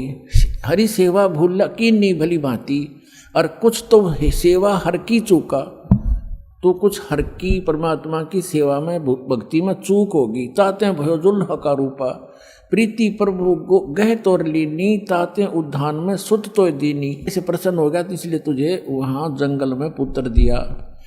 अब नीरू कहता है, हे प्रभु जस की न तस पायो, मैंने जिसा क्रियाओं तो भर लिया, पर आरत हो तो दर्शन आयो। मैं दुखी हो करके संकट में तेरे पास आया हूँ। सो कहिए उपाय गुसाई, बालक अक्षुदावत कुछ खाई। रामानंद अस युक्ति विचारा, सुत तुम सुत कोई ज्ञानी अवतारा। तेरा पुत्र कोई विद्वान पुरुष है, कोई अच्छी आत्मा है। बचिया जाही बैल नहीं लागा, वो बचिया ला जिसने बैल ने टच भी नहीं किया हो। सो ले ठाड़ करते ही आगा, उसके पास लाकर खड़ी कर दे। वह कुंवारी बचिया लिया। दूध चले ते छनते दूध ही धरो छिपाई। अक्स उदावंत जब होवे ता कह देव खवाई। दुल्हा एक बछिया ले आया, कुंवारी बछिया, जाके संग बैल नहीं लागा। और चलो दूध कोई मरम न पावा। चलो दूत जुल्हा हरसाना, राग छिपाए कहो नहीं जाना। अब यहाँ दूत शब्द है ना, इसमें ये भी इन्होंने, अब दूत कौन था जो ये यहाँ लिखा गया, भगवान शंकर आए थे और वो फिर चले गए, अचानक अंतर ध्यान हो गए, तो उन्होंने ये सोचा था नीमा ने, ये कोई भगवान का भेजा हुआ दूत था और इसने मेरा संकट निवारण कर दिया। अब यहाँ देखो, दूध तब पीवत नाम कबीरा, दूध तब पीवत नाम कबीरा, खेलत संत संग मत धीरा। अपनात्मा, हमने सबसे पहले ये पहचान करनी है कि जिस भगवान की, जिस अल्लाह की, जिस खुदा की हम भक्ति कर रहे हैं वो सचमुच भगवान भी है कि नहीं। बिल्कुल सही है। अब हम कोई सौदा करने जाते हैं, लाल लेते हैं या कोई भी वस्तु लेते हैं, तो अब ये तो देख ले ये वस्तु वो है कि नहीं। तो आज आपके समक्ष हमारे पवित्र सदग्रंथ वेदों ने सिद्ध कर दिया कि भगवान जब शिशु रूप धारण करके आता है, उनकी परवरिश की लीला कुंवारी गायों से होती है। और परमेश्वर ने स्वयं 600 वर्ष पहले यह लीला की, क्योंकि वो तो गुण है, वो करते ही करते हैं। और ये भी वेदों में प्रमाणित है कि ऊपर के लोक में रहता है, सह शरीर है, मनुष्य दृश्य है, देखने में राजा के समान है, सिंहासन पर विराजमान है, वहाँ से सह शरीर चल के आता है, 6 आत्माओं को मिलता है, उनको उपदेश देता है, ज्ञान देता है, कवियों की तरह आचरण करता है, और वो ऐसे गुप्त मंत्र का आविष्कार करता है। और यही आदरणीय गरीबदास साहिब जी ने बता दिया, और यही हमारे 600 वर्ष पहले मालिक ने लीला की, उनकी जीवनी में विद्यमान है। तो गरीबदास साहिब जी ने कहा है, हम सुल्तानी नानक तारे दादू को उपदेश दिया, जात जुलाहा भेद न पाया वो काशी मोह कबीर हुआ, अनंत कोट ब्रह्मांड का एक रति नहीं भारे, सतगुरु पुरुष कबीर हैं ये कुल के सर्जनहार। आगे रामानंद और परमेश्वर की गोष्ठी कभी फिर सुनाएंगे। ऐसा कमाल कर रखा गरीबदास जी ने, यथार्थ चित्रार्थ कर रखी है परमात्मा की आंखों देखी महिमा। तो पुण्यात्मा, सौभाग्य आपका, आप वो बच्चे हो भगवान के जो 64 लाख में से हो, और आपको खोज रहा कहीं ना कहीं से ला करके, किसी भी माध्यम से, कोई पुस्तक के माध्यम से, कोई टीवी के माध्यम से, आप वो लाल हो उस परमात्मा के, जिसके लिए ये खुद कहते हैं गोता मारूं स्वर्ग में और जा बैठूं पाताल। गरीबदास कबीर साहब की महिमा गा रहे हैं, गरीबदास ढूंढता फिर अपने हीरे मोतीलाल। आप देख रहे हो यहाँ आसपास के क्षेत्र के लोगों को ये विश्वास नहीं हो रहा कि बरवाला में कोई आया है, और आप 1000 2000 1500 500 800 किलोमीटर से आकर मालिक के बच्चे यहाँ खींचे आ रहे हो, तो आप उस परमेश्वर की विशेष आत्मा हैं। वैसे तो परमात्मा ने कहा कि अब पूरे विश्व को ज्ञान दूंगा, ये सभी मेरे बच्चे हैं, ये थोड़ा लेट आएंगे, पछताएंगे, घना रोया करेंगे इस समय को। और गरीबदास साहब कहते हैं कि ये संसार समझदा नाही, कहंदा श्याम दोपहरे नू, गल साधनाएं कर रहे हैं, उन्हीं को सत्य मान रहे हैं। इसे गंदे लोक में इतने दुख पा रहे हैं, फिर भी कहते हैं हम ठीक ठाक हैं, यहाँ खाक ठीक ठाक है। आज से कुछ भी है, मुख्यमंत्री है, कल एक्सीडेंट में मर जाता है, खाक ठीक ठाक है, कल गधा बनेगा। तो कहते हैं ये संसार समझदा नहीं, कहंदा श्याम दोपहरे नू, जल रहे हैं धूप में और कह रहे हैं हम ठीक ठाक हैं, श्याम बता रहे हैं इसको। और गरीबदास ये वक्त जात है, रोवोगे इस पैरे नू, ये समय जाता है हाथ से, फिर रोया करोगे। या अब इस मनुष्य जीवन में ये सत भक्ति नहीं मिली, और दास परमात्मा ने अपना कुत्ता भेज रखा, आपको जगा रहा है, और अब भी नहीं पहचानोगे तो कहते रोया करोगे इस समय को, फिर हाथ नहीं आओगा। समझा है तो सिर धर पाओ, और बहर नहीं रे ऐसा था। बोलो सतगुरुदेव।